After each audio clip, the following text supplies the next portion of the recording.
Hello everyone, and welcome to my Young and the Restless Official 24 channel. I hope everyone is having a wonderful day. Before we begin, please hit the subscribe button and give this video a thumbs up.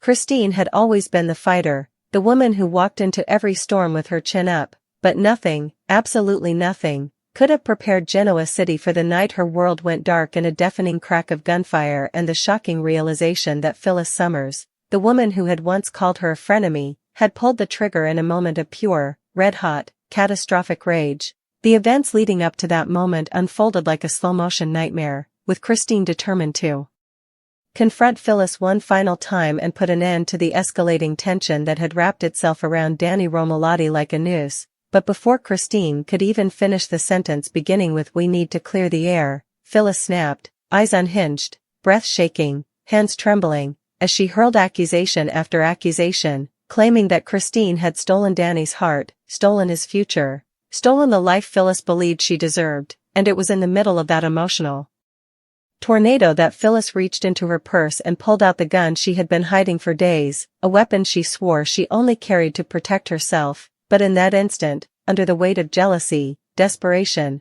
and years of emotional scars she refused to face, she aimed it directly at Christine. Danny had tried to step between them, tried to calm Phyllis down, tried to plead with her to put the gun away, but Phyllis wasn't listening. Phyllis never listened when her emotions swallowed her whole, and with one frantic pull of the trigger, the world exploded. Christine gasped, staggered back, her hand flying to her abdomen as blood poured through her fingers, staining her white blouse a horrifying crimson, and the echo of the gunshot ricocheted through the alley behind the GCAC like a scream, leaving Danny frozen in terror as Phyllis dropped the weapon, her face draining of color as she whispered, almost childlike, "I didn't mean to. Oh God.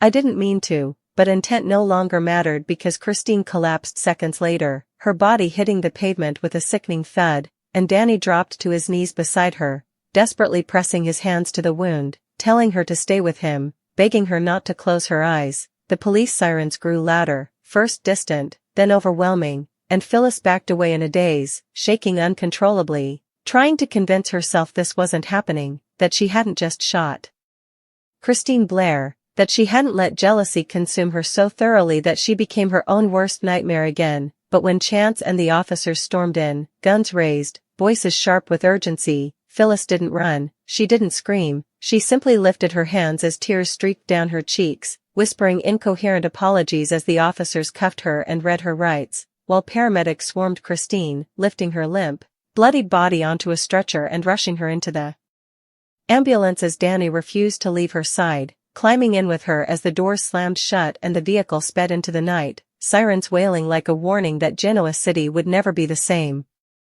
At the hospital, under the harsh fluorescent lights of the emergency room, Danny paced back and forth like a man drowning in guilt, his hands stained with Christine's blood, his mind replaying every agonizing second of the shooting. He blamed himself, of course he did, because he had kept too many secrets, had let too many half-truths linger in the shadows, had allowed Phyllis to spin herself into a delusional vortex of obsession. And now Christine lay unconscious on an operating table because he hadn't had the courage to shut down Phyllis's fantasies once and for all. When the doctors pushed Christine through the double doors into surgery, Danny's breath caught in his throat as though the oxygen had been punched out of him, and when Nina, Paul, and half the Newman and Abbott families arrived demanding answers, Danny felt the walls closing in. He had to face it, he had to tell them everything he had tried so desperately to bury. That Phyllis had been unraveling for weeks, that she had confronted him in private multiple times with accusations that bordered on delusional paranoia, that she had found an old letter he wrote years ago,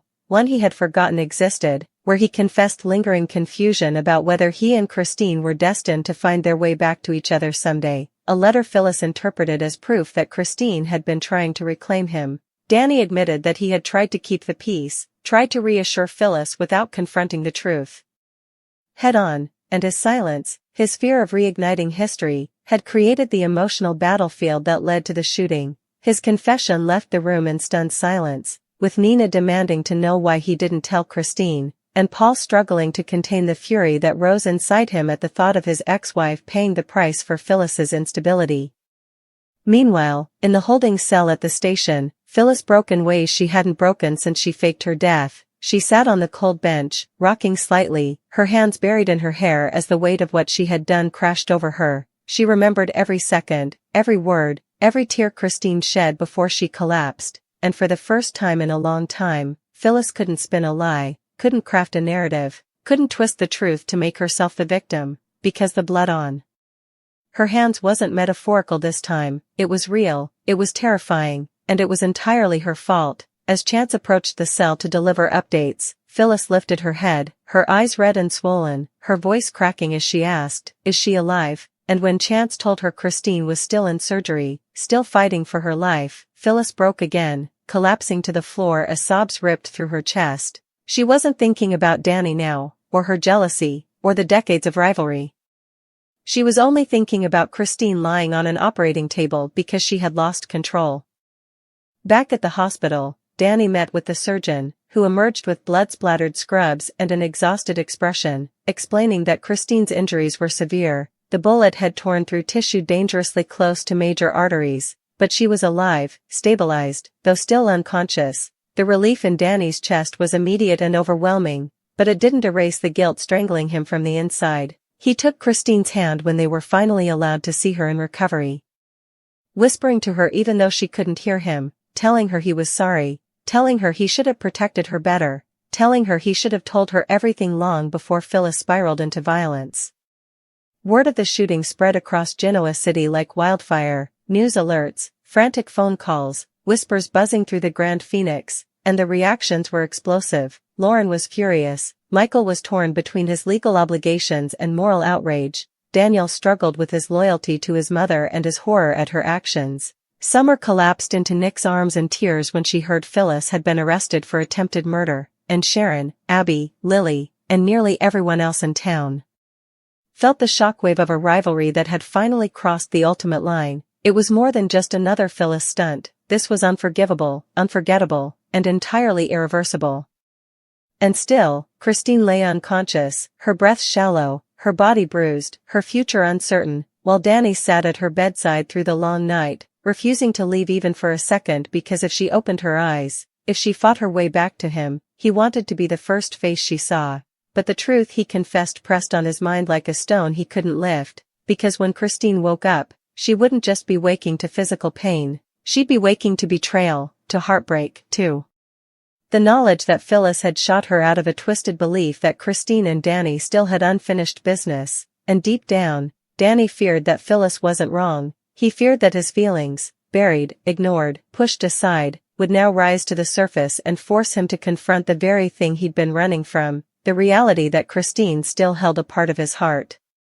As dawn crept over the horizon, painting the hospital windows in muted golds and grays, the entire town waited, some in fear, some in anger, some in shock, and Danny sat silently, holding Christine's hand, whispering to her again, praying that she would wake up, praying that she would fight, praying that he would get the chance to tell her everything, even the part he wasn't sure she wanted to hear. That the shot Phyllis fired had not only wounded Christine's body, it had shattered the lie he'd been living, forcing him to choose between the past he tried to forget and the future he secretly wanted.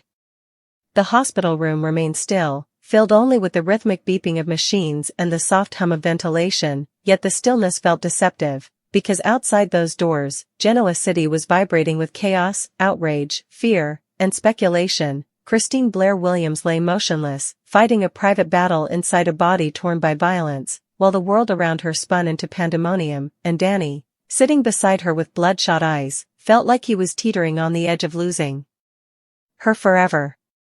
Every time a nurse entered to check her vitals, his stomach seized. Every time a doctor passed by with charts, he braced himself for bad news. And every minute that Christine failed to open her eyes felt like punishment for every truth he kept from her, every reassurance he offered Phyllis instead of the firm boundaries he should have set, every moment he allowed old emotional debts to linger unpaid. He whispered to her again, he had lost count of how many times, telling her she wasn't alone, that he needed her to come back to him, but the only response was the sterile hush of a room suspended between life and loss. In the hallway, Nina paced with restless intensity, unable to sit, unable to breathe normally, Unable to process anything except the image of her daughter's blood staining the fabric of Danny's shirt when he first arrived, Paul stood beside her, his jaw clenched, his fists tightening and loosening repeatedly as though he were trying to hold himself together by sheer will. For Paul, the shooting wasn't just a crime, it was personal. Christine wasn't just his ex-wife, she was the woman he still respected more than almost anyone, the mother figure who had guided countless people through darkness, the moral compass of Genoa City. The idea that Phyllis had been the one to put a bullet into her felt like déjà vu of the most twisted kind, reopening wounds he thought had healed decades ago. Paul kept demanding updates from every doctor who passed by, but no one had more information than "she is stable, but critical," and that ambiguity was torture. Meanwhile, news outlets had already caught wind of the shooting, their headlines sensationalizing the tragedy within minutes. Christine Blair shot, Phyllis Summers arrested, love triangle turns deadly, Danny Romalotti at the center of violent feud. The Grand Phoenix's lobby buzzed with whispers, the GCAC staff huddled in corners discussing every rumor, and society pages lit up with commentary. Some called Phyllis unstable. Some called Christine a martyr. Some pointed fingers at Danny. Others insisted there had been warning signs for weeks, especially after Phyllis's blow-ups, her erratic behavior, her fixation on the history she shared with Danny. It was scandal on a scale Genoa City hadn't seen in years, and it was only getting messier. Back at the police station, Phyllis's unraveling intensified with every passing second. She sat in her cell, arms wrapped around herself, rocking slightly as though trying to escape from her own skin.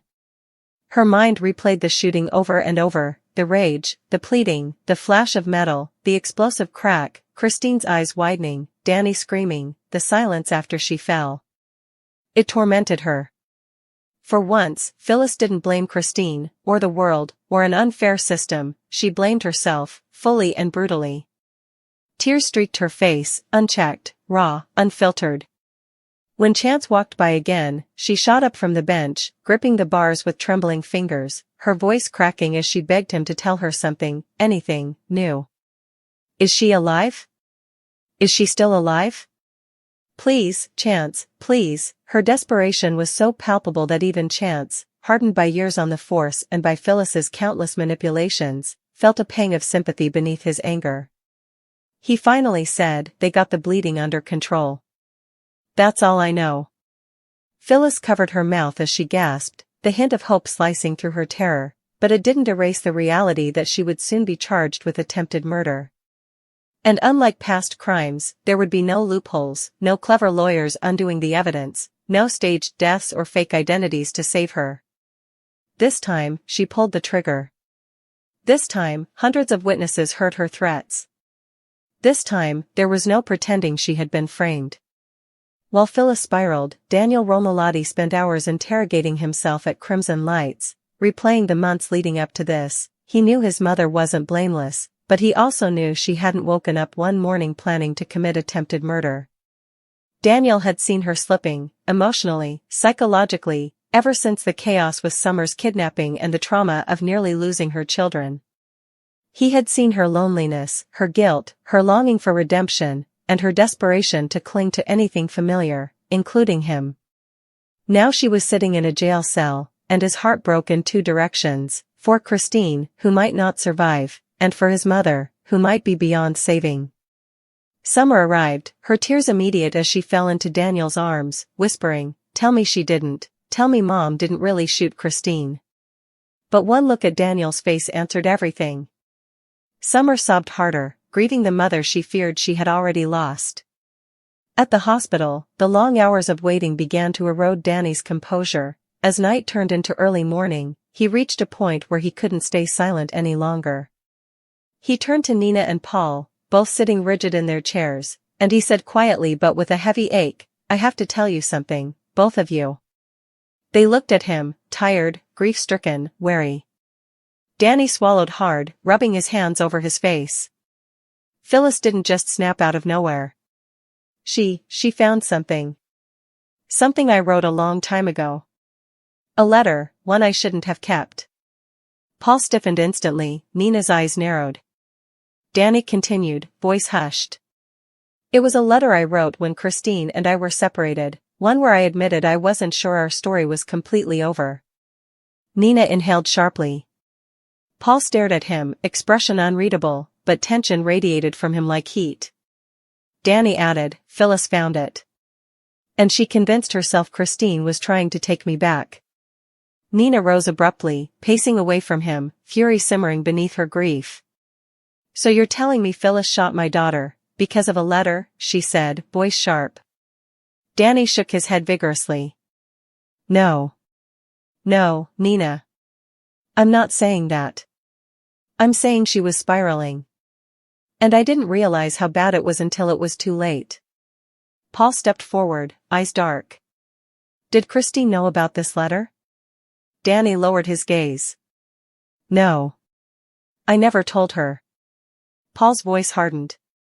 You should have. Danny nodded, tears burning his eyes. I know. And I will spend the rest of my life regretting that. Nina stared at him with a mixture of heartbreak and anger.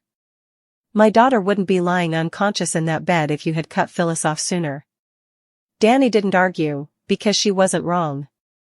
Just as tension reached its breaking point, a nurse stepped in, calling for Christine's next of kin. They could visit her, 2 at a time. Nina and Paul rushed in first. Christine's room was dimly lit, machines surrounding her like silent guardians. Her face was pale, her breathing shallow but steady. Nina gently brushed her daughter's hair off her forehead, whispering words only a mother could speak, words drenched in love, fear, and the relentless determination that Christine would not leave them now. Paul took her hand, squeezing it gently, his voice thick with emotion as he told her he needed her to wake up, that she wasn't allowed to give up, that Genoa City wasn't Genoa City without her fighting spirit. Neither noticed that a single tear slipped from Christine's eye. A reflex or a response?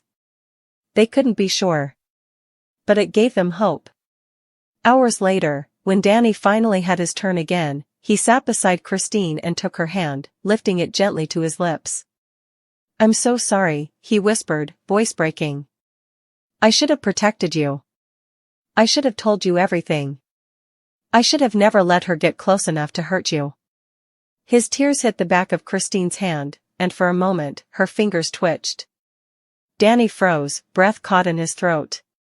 Christine? Sweetheart, can you hear me? Her eyelids fluttered, ever so slightly, but not fully. The movement was small, barely perceptible, but it was something.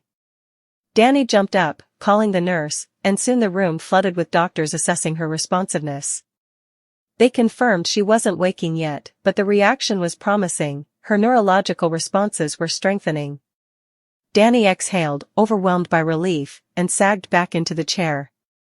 Meanwhile, Michael Baldwin stormed into the police station, determined to speak to Phyllis. Despite knowing defending her could destroy his credibility, he couldn't turn away, not when she was facing the most serious charge of her life. But even Michael was rattled when he saw her. Phyllis looked broken. Not calculating. Not defensive. Broken. Her eyes were hollow, her voice barely a whisper when she said, I didn't want to hurt her, Michael. I swear to you. I just wanted her to stop. Michael rubbed his forehead, exhausted. Phyllis, you shot her. She shook her head wildly. No, I didn't mean to. I wasn't even thinking. It just happened. Michael's voice tightened. That's exactly why you need representation. And you need to stop talking. But Phyllis looked up sharply, remorse snapping into something else, dread. Michael, what if she dies? What if Christine dies because of me? Michael didn't answer. Because the truth was too heavy to speak. Back at the hospital, more visitors arrived, each bringing new emotional waves, Lauren devastated, Sharon shaken, Jack furious, Tracy heartbroken, and even Heather showing up to console Paul. The tension in the corridors was suffocating, as though the entire town held its breath waiting for the tide to turn, for better or for worse. Finally, as the second night approached, the hospital grew quiet again. Danny returned to Christine's bedside, exhausted, guilt-ridden, emotionally drained. He held her hand and whispered, "Come back to us. Come back to me. Please. We need you. And then, for the second time, Christine's fingers moved. This time more clearly. Her eyelids fluttered again, longer, shakier, as though she were fighting her way through darkness. Then, with a fragile gasp, Christine's eyes opened. Her gaze was disoriented, unfocused, but alive. And the moment her eyes met Danny's, he exhaled a sound that was half sob, half prayer. But the relief evaporated instantly when Christine tried to speak, and the first word that slipped out of her cracked voice wasn't Danny.